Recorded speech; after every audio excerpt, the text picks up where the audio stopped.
Good morning, good afternoon, and good evening, depending on your time zone. Welcome back to the closing plenary of Climate Law and Governance Day 2025. My name is Tejas Rao, and as Senior Manager of the Center for International Sustainable Development Law, which serves as the Secretariat to the Climate Law and Governance Initiatives, I've been pleased to serve as one of your moderators over the course of the day. It is my distinct pleasure to hand the floor over to the Masters of Ceremonies, Advocates Ayman Cherkaoui and Advocate Himanshu Pabreja. Himanshu, the floor is yours. Thank you so much, Tejas. After the insightful set of high-level plenaries and expert roundtables and workshops we have seen throughout the day, it is now my honor to welcome you all to the closing ceremony of the 2025 Climate Law and Governance Day. We are delighted that over 3,000 people registered for attending the day, and they had an opportunity to access such interesting sessions throughout the day, and have still stayed online to hear the end of the day. We are especially delighted to underline once again that certificates are available for participants who have joined us for at least 4 sessions of the symposium, and they have to complete a brief evaluation form over a link which they will receive by this Monday. And as a host, we are delighted to provide this valuable recognition for our participants who joined us during the day. We shall now turn back to the chair of the 2025 Climate Law and Governance Day, Professor Marie-Claire Cordonier Segger, who is also the key person behind putting all this together over the last 2 decades to lead us into the closing. I'll just give a brief about her. She's a highly distinguished international scholar and jurist and holds the chair in Sustainable Development Law and Policy in the University of Cambridge as a law fellow in Lucy Cavendish College. As CISDL Senior Director, she is also the CLGI Executive Secretary since its founding in 2005 at COP11, and has also served as a Senior Legal Advisor to the UNFCCC Presidency and advised climate vulnerable countries among other treaty bodies over the years. With international law doctoral degrees from both Oxford and Cambridge, she has published over 26 books and over 170 papers in 5 languages, including The Courage, Commitment, Compliance, the Routledge Handbook on Climate Law and Governance with Professor Christina Voy and Advocate Zuneda Musa Wadiwala. She's also a fellow of the Royal Society of Canada and laureate of the Viramentry International Justice Award, among other honors, of which she has recently, we are proud to also take this opportunity to congratulate her for receiving the Impact Makers Award from the UNFCCC High-Level Climate Champions of COP30. This news has come in very recently, so we are happy to congratulate her for this. She's also pioneered a very important initiative called as Democratizing Education for Global Sustainability and Justice, or DMED Global, which allows training and engagement opportunities for over 32,000 current and future law and policy leaders from over 160 climate vulnerable and other countries. So on this note, I'll just hand over the floor to Professor Cordonier Segger.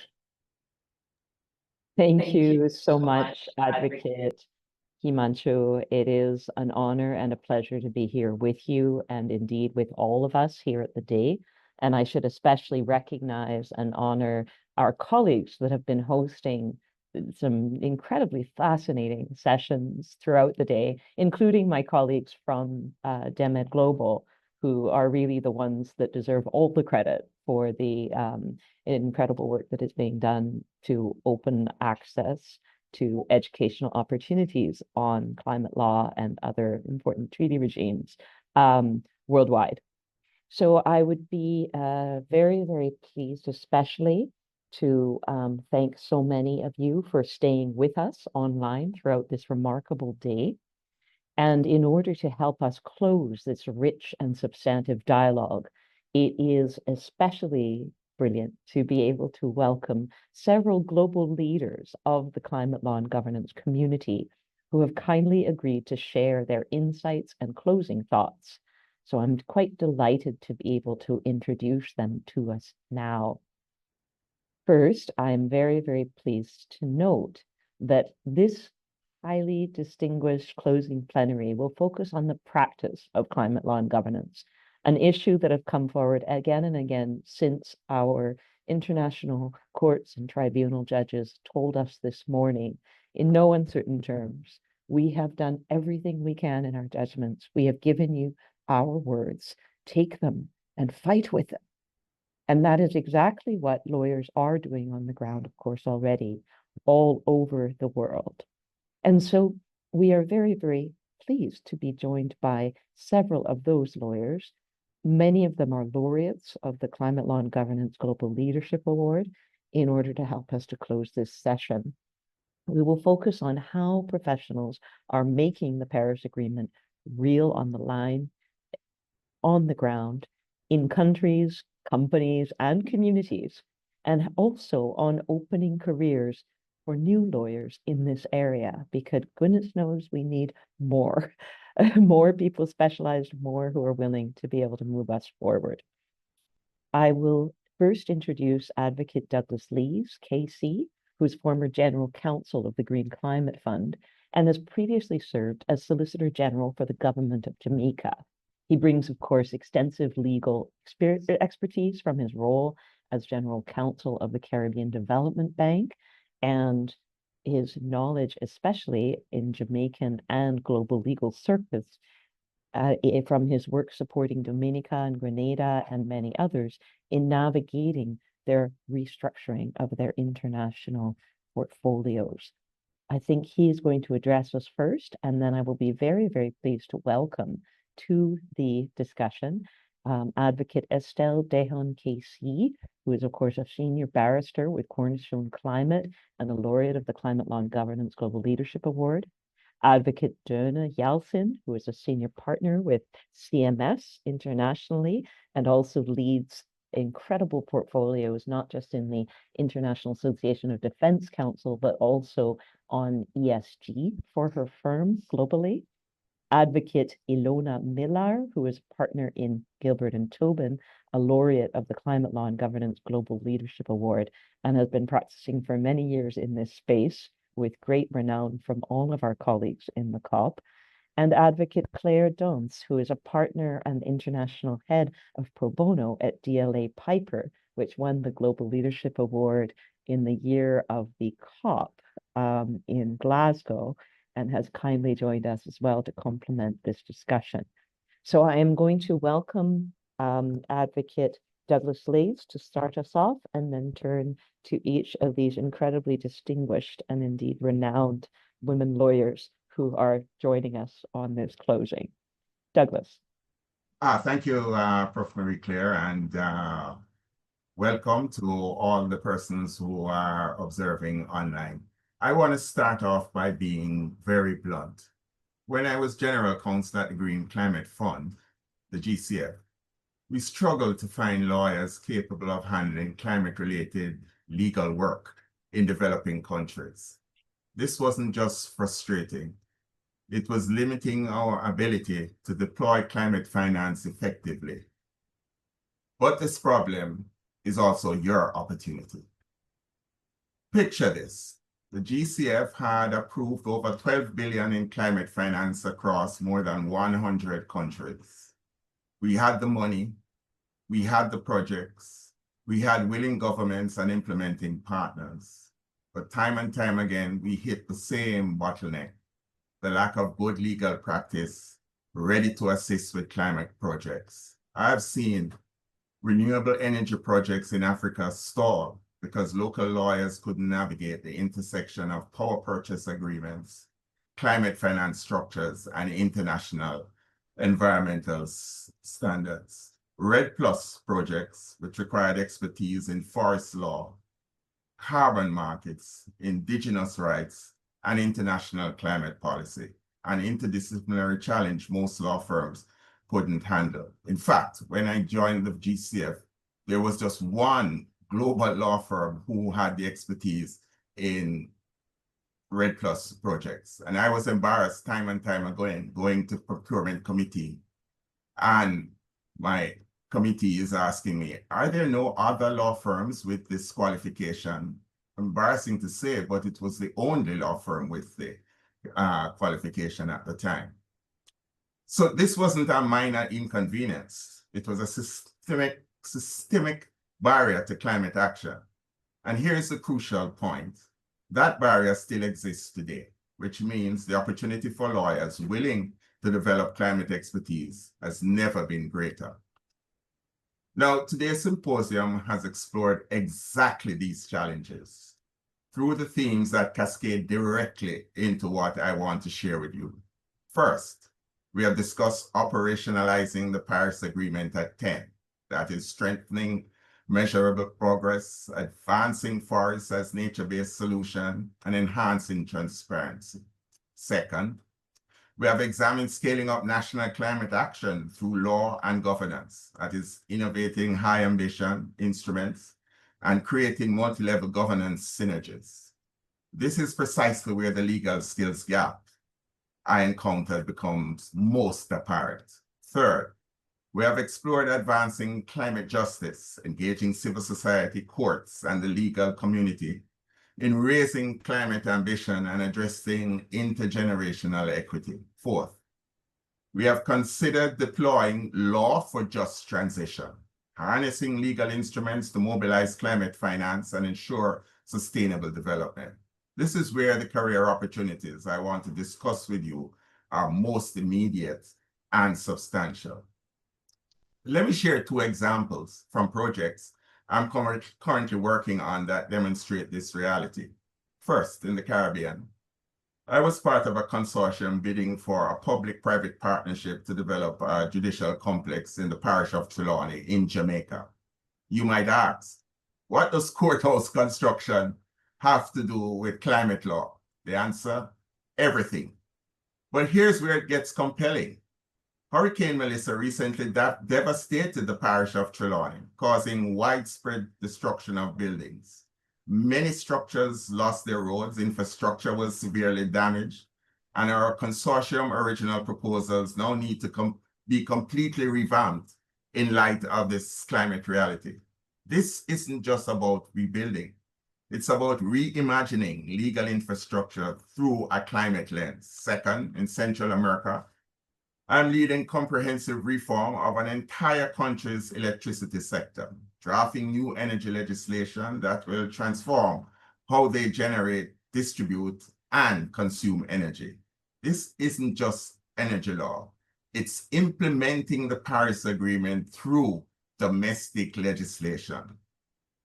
These projects reveal something crucial about the legal market. Climate law isn't just a narrow specialty anymore. It's becoming integrated across infrastructure law, energy law, corporate law, public procurement, disaster recovery, and international development.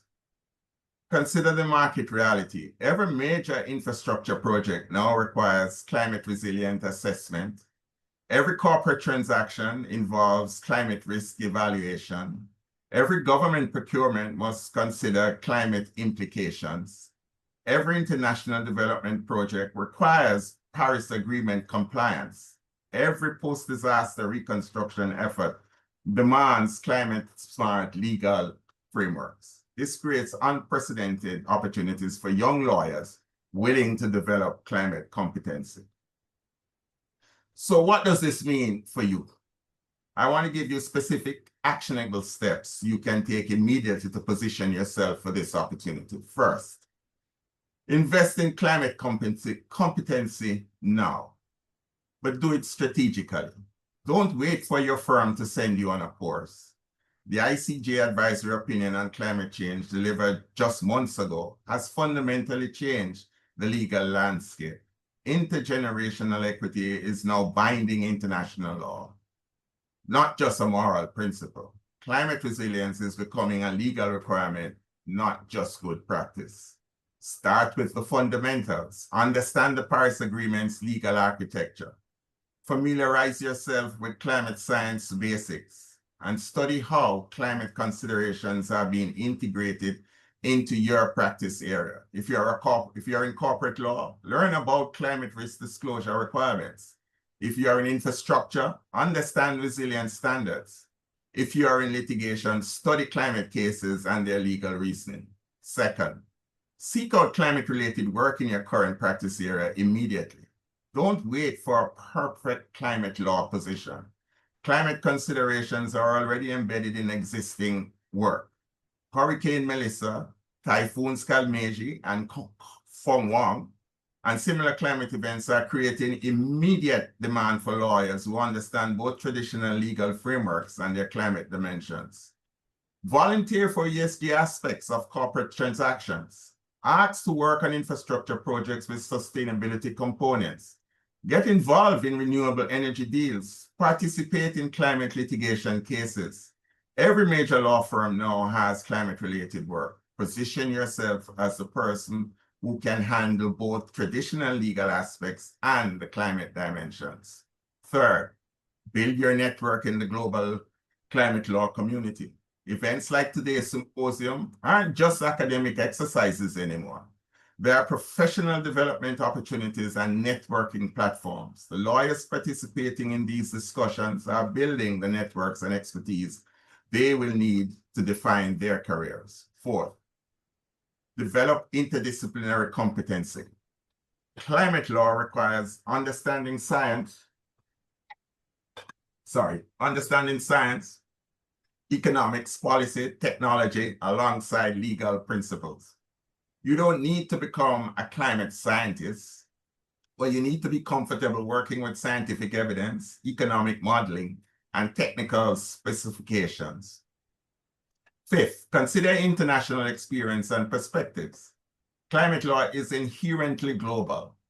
The most interesting and impactful work often involves international cooperation, cross-border transactions, and comparative legal analysis. Finally, think long-term about specialization. While climate considerations are becoming integrated across all practice areas, there are also emerging specialized fields with enormous growth potential: climate litigation, climate finance, loss and damage law, climate migration, and climate adaptation planning. These are some of the themes we explored earlier today. Now, let me put this in the broader context. We are living through the greatest transformation of legal practice since the digital revolution.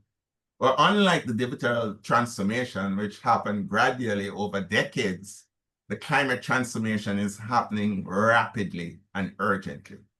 In closing, the question isn't whether climate considerations will affect your practice. It's whether you will be ready when they do. The world needs more lawyers who can translate climate science into legal frameworks, who can structure transactions that accelerate rather than hinder climate action, and who can help communities build back better after climate disasters. I've seen firsthand at the GCF how legal expertise can unlock climate action. I'm seeing it now in my current projects, where climate considerations are transforming traditional legal work. You have the opportunity to be part of this transformation from the beginning. The climate law community is still small enough that you can make a real impact, but it's growing fast enough to offer significant career opportunities. This is your invitation to join us, and I thank you for giving me a listening ear. Madam Chair, over to you. Thank you so much, Douglas. That is deeply inspiring. And I love this picture of a community that is still at a size where there's so much space. Without further ado, I'll turn directly to Estelle Dehon, KC, because she is exactly the right person to start the response to your message. Oh, Douglas, that was just so inspiring. I want to man those legal barricades with you. And that is something like what we have been trying to build for the barrister side in relation to trying to implement the Paris Agreement. So I work predominantly in the United Kingdom, and it's become very clear how in areas of law that we hadn't really realized were at the forefront of climate change, climate has become a key aspect of practice development. And that's what inspired us a few years ago to create an interdisciplinary practice area within our barristers' chambers, which we have called Cornerstone Climate. I work with a barristers' chambers called Cornerstone Barristers. And that brings together practitioners across a range of disciplines: planning, environment, licensing, commercial, public, civil. Because we are seeing clients who are needing interdisciplinary climate conscious lawyering to assist them.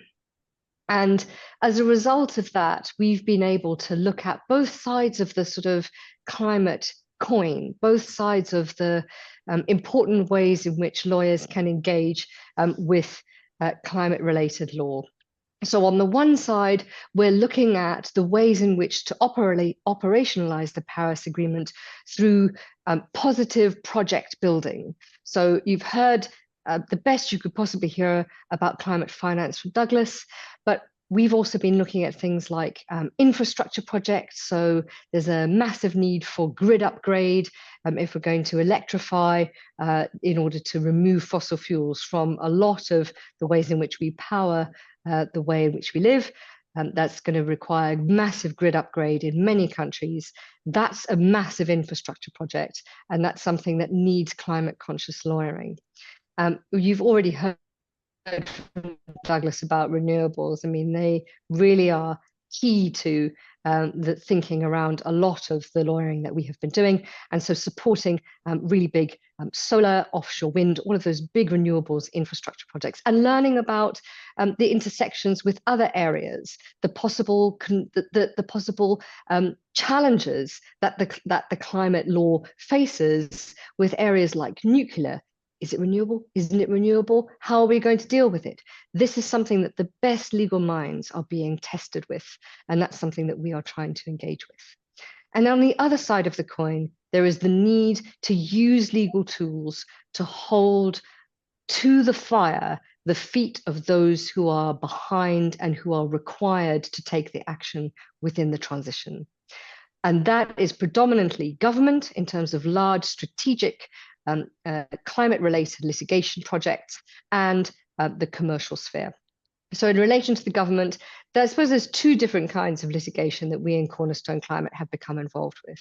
The big strategic cases where we've taken points about the lack of ambition or the lack of compliance with our domestic climate laws in relation to the transition planning and the mitigation planning, the sort of main plans that have been put forward by the government. So we were involved in litigation that found unlawful the carbon budget delivery plan. That was the main sort of plan around mitigation up until 2050, which found that the Secretary of State failed to take into account the risks that policies wouldn't be delivered. We're involved in litigation around the aviation plan, again, taking unbelievable risks and not consulting properly with the community. And then we're involved with the big projects, project-specific related litigation. And the thing is, one never knows. This is one of the amazing things about the work within the climate arena. One never knows what that case is going to be that's going to spark the next big climate development, the big push forward in the law. And so I was involved a number of years ago in what seemed to be a small domestic spat about an oil well in the middle of Surrey. And it ended up in our Supreme Court to establish the principle that if you're going to grant permission for fossil fuel development, and indeed for any fossil fuel heavy development, you have to look at the scope 3 emissions. So you have to look at the combustion emissions that development is going to cause. So you never know when you're starting off with a project that doesn't necessarily seem to have a massive climate angle, whether if with a bit of climate conscious thinking, that climate angle can really develop. So as Douglas has said, there are myriad opportunities which are available to those across different areas of practice who wish to develop this as a part of their arsenal. And one of the things that we have done as part of Cornerstone Climate is really think about the upskilling that is required, the kind of continuing professional development that Douglas was talking about And so we host every year a climate month open to everyone, where we look at different areas of climate and how they intersect with different areas of law. And as part of COP30, we're going to be publishing next week what we call the Climate Guide, which is a kind of high-level glossary, really, but for lawyers, with simple but clear and sensible approaches that will help you break into those areas of science, those areas of technology, those areas of law that you need as part of building up your climate conscious practice. So I echo Douglas's call. This is possibly one of the most exciting things that we could be facing. And it's difficult and it's challenging, but in the best possible way. And the contribution that you can make to the development of the law in many different areas, and not just in kind of public and renewables, but in things like insurance law and corporate law and civil law. We've just had a case with a young member of our chambers involved with the tortious responsibility of BHP for the Mariana Dam collapse, which plainly had a climate angle to it. So there's many different ways in which you can flex your legal muscles within this arena. The world really is your oyster, and the world needs you to step into your power in this area. Marie-Claire, back to you. Thank you very, very much, Estelle. I'm going to turn directly to Advocate Dehon Yalcin, who of course is a senior partner at CMS in both Turkey and in Austria, so Vienna and Istanbul, and invite you to say a few words about the ESG side of practice, among other things. Thank you very much, Marie-Claire. First of all, good afternoon, everyone. It's really a pleasure to be here with you together and to speak to the, so to say, the people of the future who will be very soon shaping how ESG is practiced in boardrooms, courtrooms, and communities. So congratulations to all of you, first of all. For more than 2 decades, I guess, I have advised clients helping businesses navigate sustainability as a strategic, legal, and operational priority. And when I kicked that off, it was not really as tangible as it is now. We've really regulation shaping everything around climate sustainability and ESG and making it more tangible, more operatable, right? It is really a perfect time for all of you to raise your skills, to build up capacity, as my previous speakers have said. It is really a huge opportunity. And also at CMS, we said this is not just an area belonging to corporate, to environment law, to, so to say, or to any other practice area. We said it is everywhere, right? It goes into each and every practice area and sector group. And it brings together really a diversity of, so to say, different experts from, as said and mentioned, insurance, employment, energy, finance, right? And many, many more. So it is a beautiful, challenging, but beautiful area for interdisciplinary work. You can really immensely learn from each other. And this will create not just a perfect climate law expert, it will make you to a trusted advisor. This is what I say to our youngsters, right? I say, don't be just legal experts in your area. You need to be trusted advisors who are ahead of the curve, right?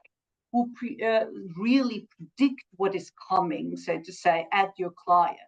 And you really need to understand the sectors you want to become experts in, the pain points of your clients. You can only understand by understanding these businesses' needs or the needs of the governments and the different, so to say, needs of the different stakeholders. So when we look at E, I mean, the whole range is really, when in our advisory, from climate transition and adaptation to, of course, future mobility, renewable. Even we talk about climate supporting taxes, right? We talk about CBAM implementation. We talk about permitting, environment. We talk about innovation, right? How can new innovation ways and new thinking of, so to say, services and products help to meet, so to say, the different goals and also net zero ambitions, but also help the Paris Agreement, right? When we talk about S, we talk about human rights, the forced labor aspects in supply chains, right? Which is a huge, huge, huge and tremendous, so to say, a challenge for our clients who are working internationally. Gender pay gap, it's a topic also rising more and more with the increase of all these regulations around it, and many more. And also teaching, right, boards and supervisory boards and different stakeholders when it comes to the G, making them understand the need of ESG governance, of director accountability, right, with litigation rising, as we were hearing before, and also with reporting going into the risk also of different ways of washing, right, greenwashing, blue washing, whatever. This is a high and huge topic for everyone. But it is also important, I think, to, as said, understand the different stakeholders. So we consider ourselves not just as legal advisors. We also advise not only businesses, we advise governments, we advise authorities, right? We advise governments when it comes to, for example, reshaping their renewable energy law frameworks. We advise institutions like the World Business Council for Sustainable Development to translate and be the bridge between policymaking and businesses. We did the, I think, biggest pro bono work in our history in helping delivering the COP28, and since then have a strong presence in the COPs, which we did as said pro bono in order also to show our commitment and our strong belief that really policymaking and regulation will move the needle towards a more sustainable world. And this is what I always say, try to be the bridge, right? Bring the commercial reality, help them to translate it, understand it, help them to translate it, and help policymakers to understand it, right? Because sometimes I have the feeling lost in translation, and the translator here will be you, right? The translators of the future, to really make, so to say, different stakeholders understand the different aspects of and needs of this challenge we are all facing by climate change. So I think I was also asked to answer the question, right, which is heard a lot and discussed about a lot nowadays, is ESG that? So the clear-cut answer is no, right? ESG can't disappear. We are living in an environment where climate really is a disruptor to businesses, right? It is, in my view, maturing, not disappearing. And it is a bit, and this is something we're talking about a lot too, a bit of a relabeling, you know? We're not maybe talking about ESG or climate resilience. We're talking about business resilience. We're talking about physical risk, right? But as you learned, and as we know, the more you look into that, the more it's really about climate, it's about ESG and sustainability. And when we look at the green skills reports, right, again, we see green hiring outpacing, right, overall hiring in a lot of jurisdictions. So, and the majority here, again, we are talking about relabeling. These green hires are moved into roles which are not labeled as green hires, right? And this goes also with legal, especially, and hiring in the legal space too. So I think what I'm trying to say, and what I'm saying also to my clients is, and to also our young colleagues, I know it can be disorientating to watch the public debate swinging from enthusiasm to skepticism, right? It appears sometimes that if the focus is shifting because by these geopolitical and also financial crises and economic crisis we are facing. But your timing could not be better, as also my previous speaker said. The markets are moving from broad statements to target execution, even if there is a little bit of green hushing and shying away from maybe putting that into the window and making it communicating it very prominently. Businesses and different stakeholders are heavily investing in, so climate response measures and making their businesses more resilient, right? And they are relocating, so to say, budgets from building the brand to really building the skills and the infrastructure. So I think, and as said before, it's the best time because the need is so high for technically strong advisors to make the biggest difference. So let me close with a simple invitation. Choose to be the translators and the bridge builders. Translate complexity into clarity, which is very, very crucial in this more and more complex, also regulatory-wise, more and more complex world. Translate laws into processes, risks into choices, and goals into really opportunities. If you do that, you will not only have a fulfilling career, but you will also accelerate the transition we so urgently all together need. So ESG is definitely not that and in retreat. It is becoming more focused, more rigorous, more consequential. So hang in there, lean into the substance, and lead. Thank you very much. Thank you very much as well, Derna. And thanks especially to CMS for all of your support and engagement, as well, of course, for your tireless campaigning for ESG in all kinds of circles that we would not even imagine having access to. We met Derna, of course, when she was serving pro bono in Dubai in the COP 28. Her law firm had been selected as the pro bono partner for the entire COP, a role that DLA Piper has also played in Glasgow. And it is really quite inspiring to see how far your young lawyers and others have run with this around the world from your firm since that time.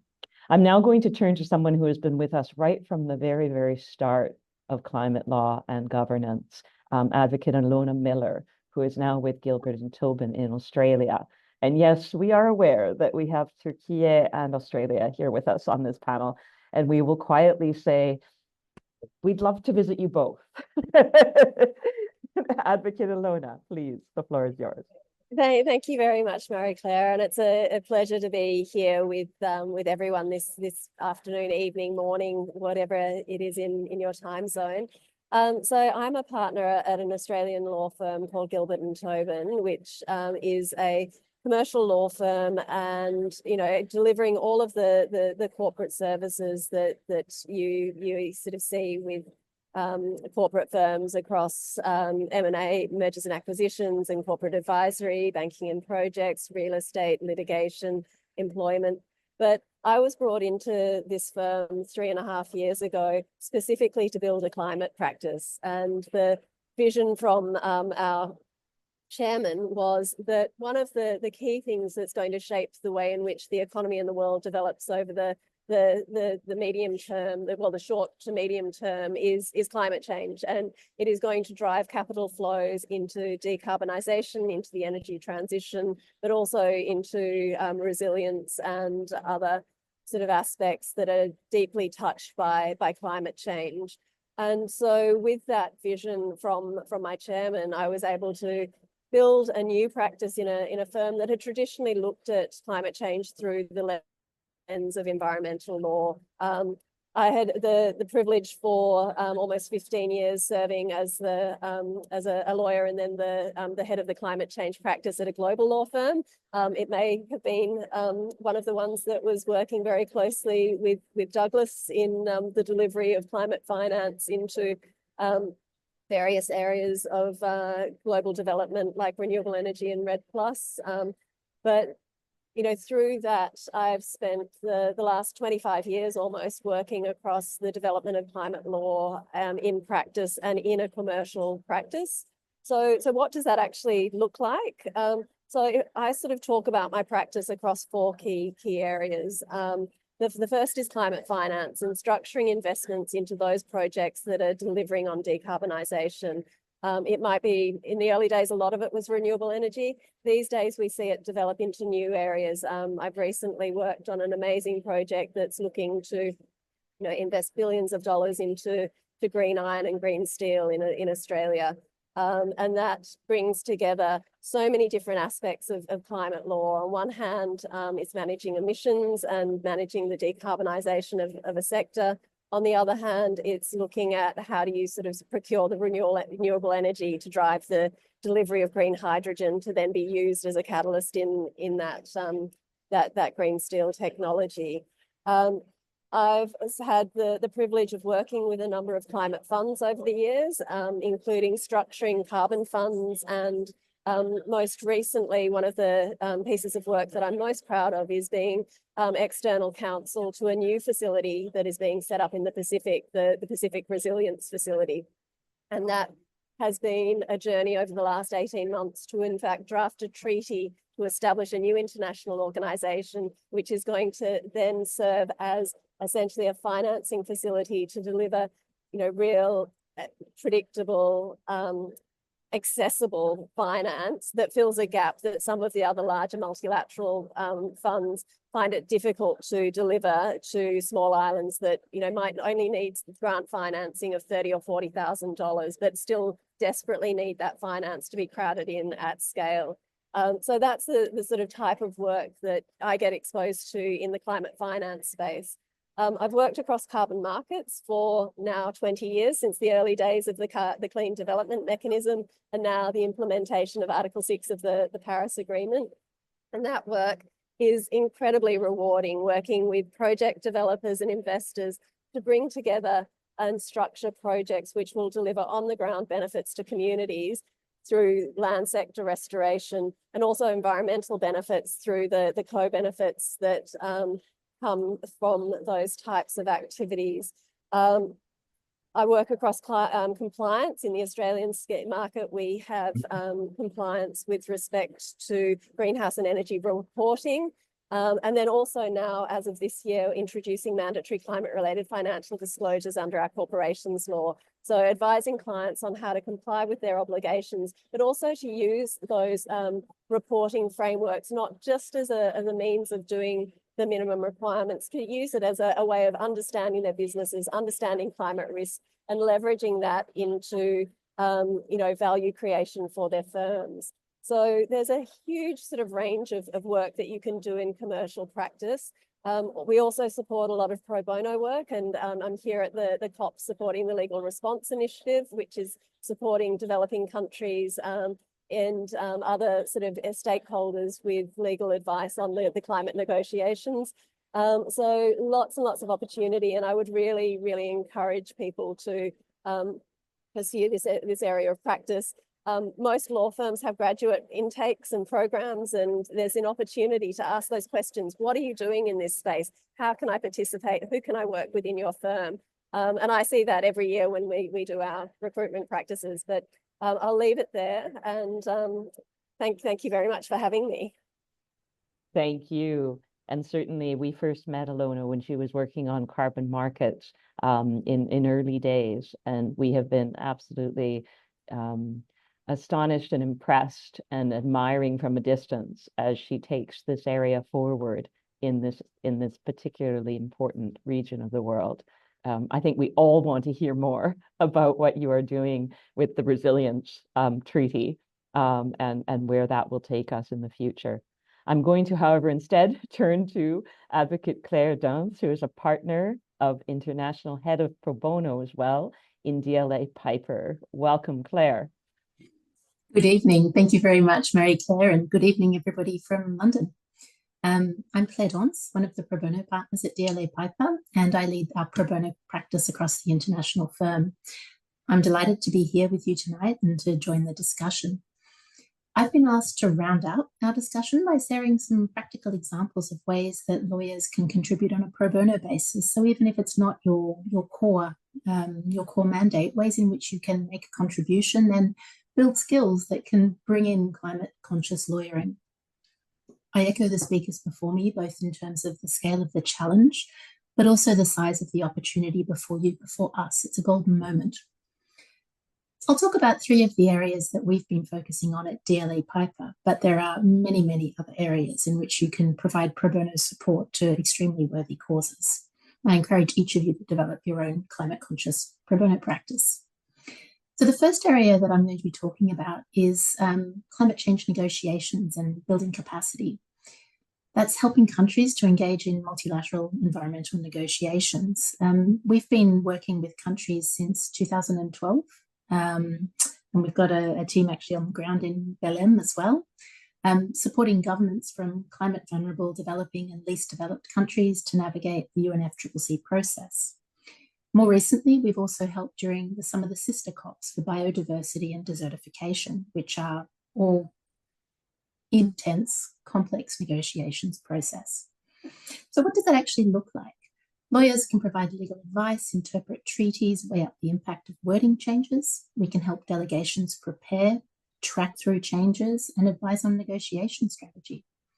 The COP negotiations are complex and acronym heavy. For small delegations, following multiple strands can be overwhelming, especially when they're jet lagged and working in a second or third language. And adding a few additional lawyers into the mix can make a real difference in terms of capacity and confidence.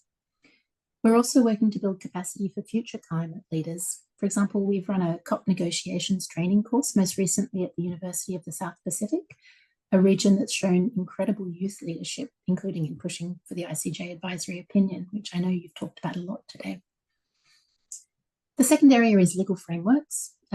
Speaking of the ICJ advisory opinion, we represented several small island states and developing countries on a pro bono basis in that advisory opinion on states' obligations to protect the climate system. We've also helped countries update climate and conservation laws and worked with NGOs to create protected areas like the largest marine protection zone in the Atlantic around Tristan da Cunha. That's core project and finance skills for lawyers transposed into a different environment. More recently, we've been assisting governments with implementing the new High Seas Treaty, the BBNJ agreement. It's the first global legal framework to protect biodiversity in the high seas, which make up nearly 2/3 of the ocean. Before this agreement, only 1% of the high seas were protected, yet oceans cover 71%, I think, of the Earth's surface. There is a huge opportunity to work with countries to implement this agreement and many of the other agreements to operationalize these agreements and make a real difference on the ground. The third area is enabling solutions, more traditional corporate and commercial advice, the kind you'd expect, I guess, from a global business law firm. We can help to create frameworks to support innovative solutions to climate challenges, working with entrepreneurs and startups.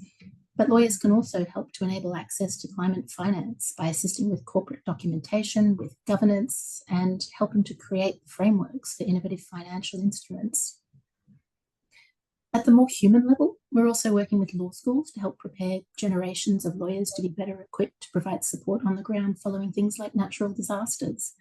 Often the impacts of natural disasters are firstly humanitarian, but they end up being further down the track. People don't have access to their property documents. People don't have access to insurance. They have to apply for government assistance. Lawyers are very well placed to do that and to provide that sort of support. We're also working with a range of organisations on climate displacement, looking at how legal frameworks can adapt to provide protection. Some of the statistics we hear about the impact of climate displacement is huge, and we know that we're already in the context of a migration crisis generally. Climate is only going to, I guess, amplify the impacts of that. And there is a lot of opportunity for lawyers to think about innovative solutions to this. Pro bono work doesn't just help the individual clients that you're helping, but it helps to build skills, rounds out perspectives, and help lawyers to take a more climate conscious approach in their everyday work. NGOs are often the canary in the gold mine when it comes to emerging issues, and working with them on these sorts of issues generally is one of the tools that we can use to upskill and to start to build a cohort of climate conscious lawyering so we can all make a contribution to this critical issue. Back to you, Marie-Claire. Thank you very, very much, Claire. And it's very important to especially underscore that building skills and making those networks come alive, as Douglas challenged us all at the beginning of this session, is truly an important area, not just through the work that we do as barristers or the work that we do as corporate or defense attorneys or the work that we do in our firms more generally, but also as part of the pro bono contributions that we can make. So I'm going to especially thank all of our speakers today and turn to one last speaker who is joining us by a brief video, Thomas Clark. Advocate Thomas Clark, of course, is General Counsel of the Asian Development Bank, and he is one of the leading sponsors with his office of the D, but he is also a distinguished professional in his own right, working for years in this area, who has dedicated everything they can to making this area of law come alive and helping to bring others in, especially right now in Asia Pacific region. So speaking on behalf of the international financial institutions that have been such a strong part of the day, I will turn to Advocate Christian, who is, of course, one of our coordinators online with us, our online moderators, and see if we can activate Thomas's closing message for us.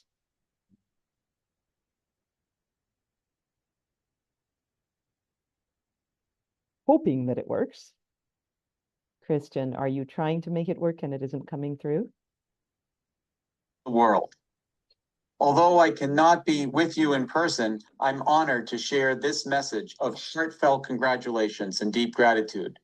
First, congratulations to all of you who have completed this rich and substantive Climate Law and Governance Day program, either online today from your laptops and nodes in India and the Philippines, or on video. Your commitment to learning and to advancing climate law is inspiring.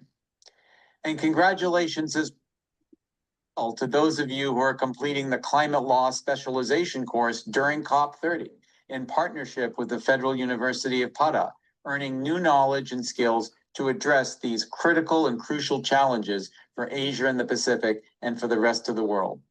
I extend my sincere thanks to this year's co-organizers, Professor Yalcin Leonardo Rec of University Caix de Sul, Professor Marie Claire, and their outstanding teams for their tireless efforts in making this Climate Law and Governance Day a resounding success.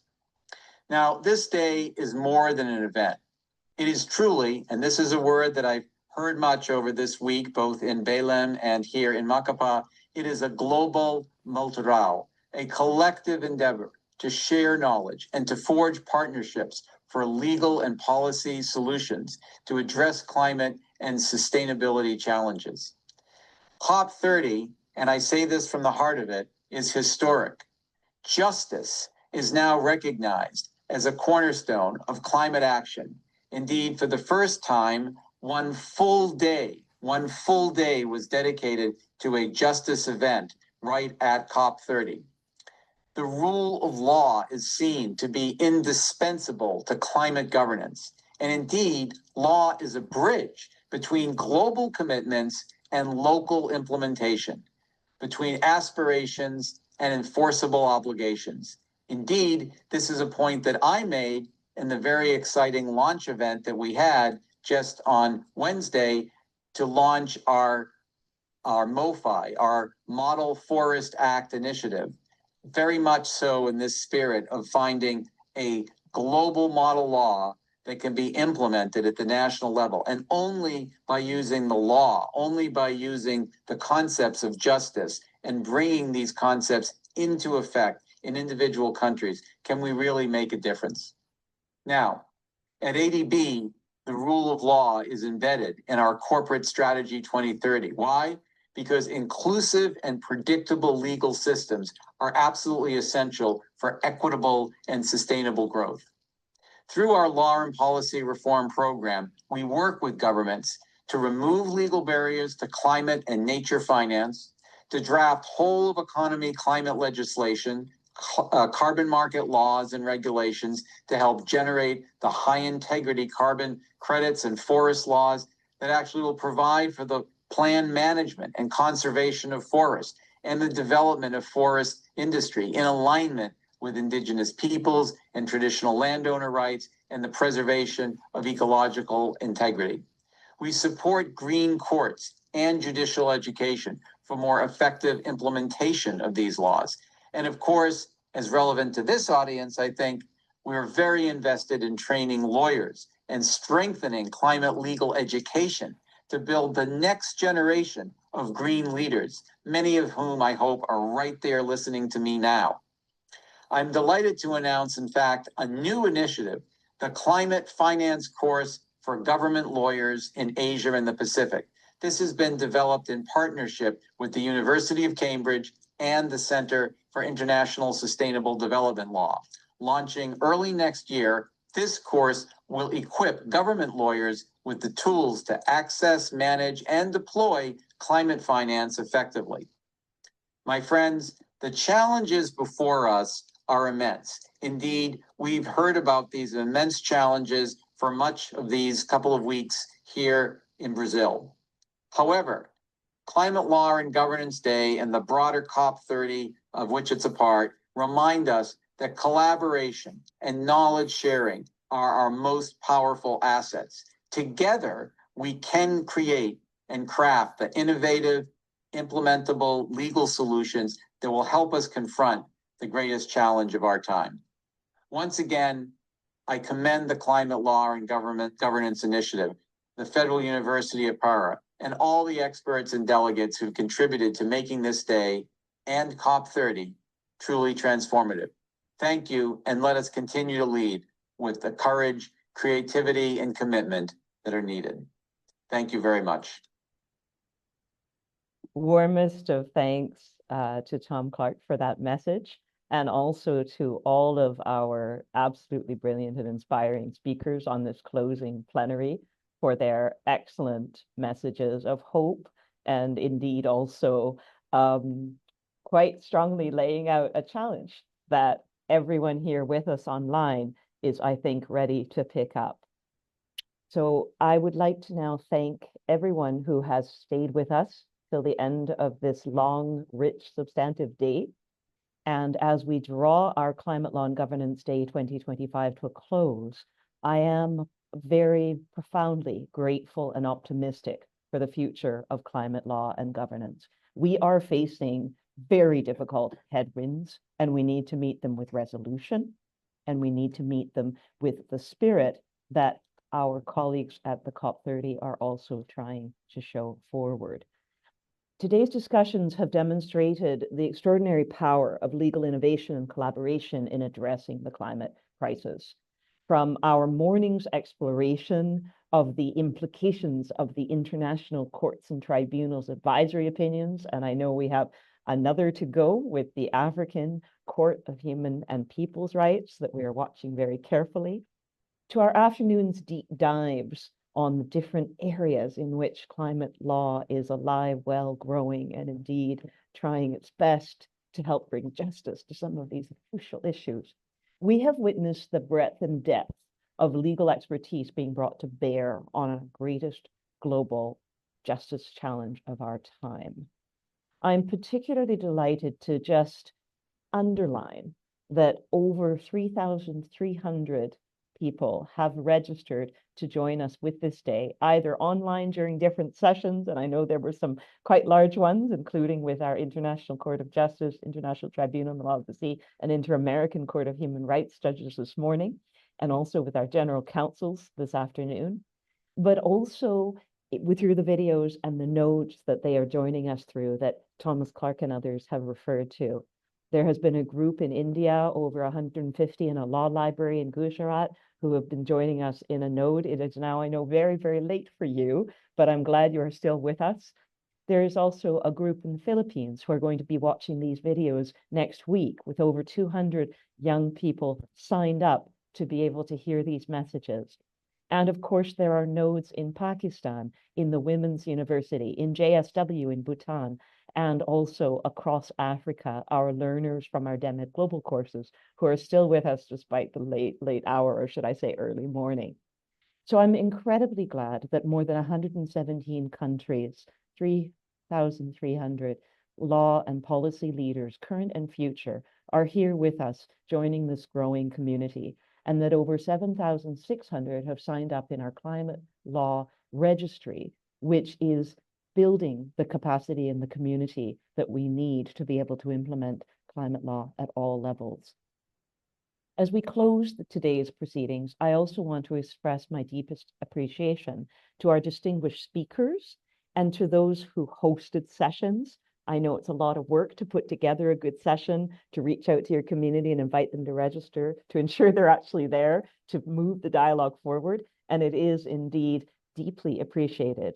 There were dozens of applications this year, and those who were chosen and showcased this year were among the very, very best. And you can be proud of your contributions on all levels in so many different ways. I would like to especially, of course, underline the contributions that our team has made to make this event a success. First, of course, I have to recognize our thematic chairs. This year, Advocate Hafiz Khan, who leads the theme dealing with climate justice that Douglas and Tom have referred to, among others. Advocate Ayman Cherkaoui, who leads the theme of national implementation, and of course was also our very charming and delightful Master of Ceremonies. Advocate and Professor Marcus Gehring, who has stepped in for his colleague, who is now on her very well-deserved sabbatical, to lead the international law theme this year, and was, of course, also one of the hosts of the Glasgow COP pre-conference and a Global Leadership Award laureate in his own right. And especially Professor Alessandra Lehmann, who leads the trade, investment, and commercial law theme and has been incredibly influential throughout the entire day and indeed tirelessly building partnerships for the Climate Law and Governance Initiative in her home country of Brazil when the COP descended upon them.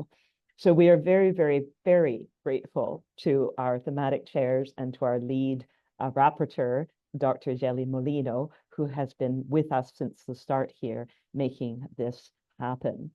But, and especially speaking of next generation and pro bono engagement, I must especially thank and recognize the emerging early career climate law leaders who have been working tirelessly to bring this day together.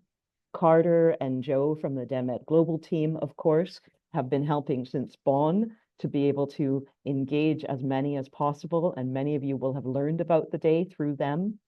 And the patient, hardworking, and deeply inspiring coordinators of the Climate Law and Governance Initiative Secretariat, who joined us only 2 months ago, and I bet it feels like an eternity. Advocate Himanshu, Advocate Rayla, and Advocate Christian, your incredibly kind and generous support over the last few weeks has been essential to making this day a success. I would also like to highlight their dedicated network of graduates who have served during the day as online moderators and rapporteurs in all of our sessions in order to assist us and ensure that we have a strong outcome statement to deliver to the COP next week on Monday in the official side event, and that we also have a very strong proceedings report that we'll be launching online together with the videos of all of the sessions in early 2026. You have been giving your time and also your hope and your determination, especially at 3 o'clock in the morning when you're answering yet another email, to inspire us and to make this day a success. I'm going to turn, as part of our closing, to 2 very, very important partners. First, to the organizers of the next event in the CLGI activities, Professor Luciana Gluck-Paul from the University of Pará, the Universidad Federal de Pará in the Amazonas region, and Professor Marcus Gehring, who have been coordinating this legal specialization course with us. And then also to give us closing words, Dr. Gelli Molino, who will be taking forward the proceedings report with us. So first, I will just ask very quickly for Professor Marcus Gehring and Professor Luciana Gluck-Paul to tell us a little bit about the capacity building that is coming in 2 days in Belém. The floor is yours.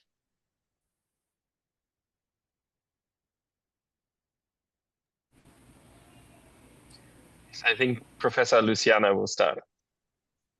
Yes, hello, good evening. It's a very pleasure to stay here with together. Hello, Mary Claire teachers.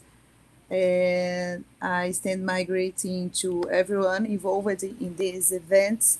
Congratulations for a day we speaking about climate, about development, about the people.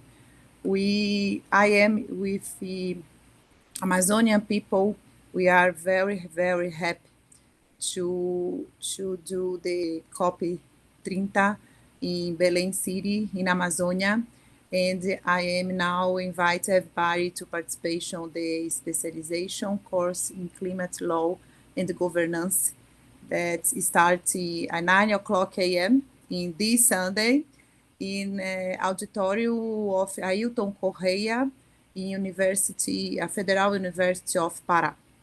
We are very happy to receive everybody and speak and reflection about many kinds, many themes of development, climate, and people of the world.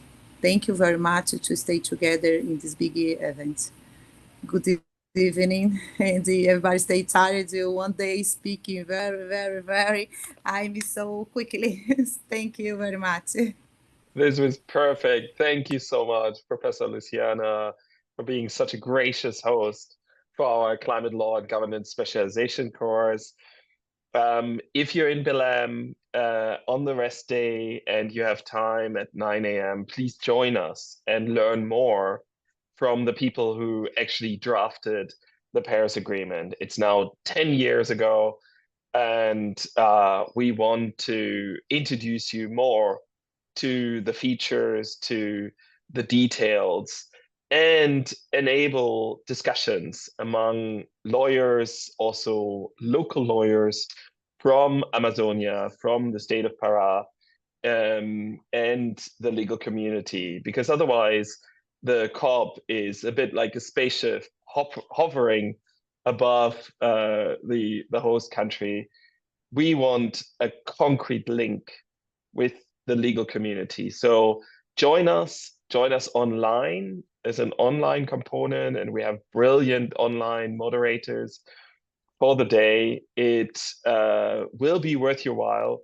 We have several really important sessions, and the day is followed by a wonderful workshop hosted by our partners like Klima on climate litigation. So you find all the information on the climate law and governance website. This is a warm invitation. Upskill was the motto mentioned by so many of our closing panel speakers.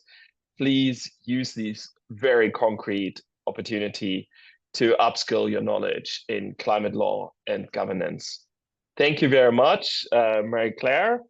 And with this warm invitation, we hand the chair back to you. Thank you for your invitation. We are greatly looking forward to the legal specialization course this year.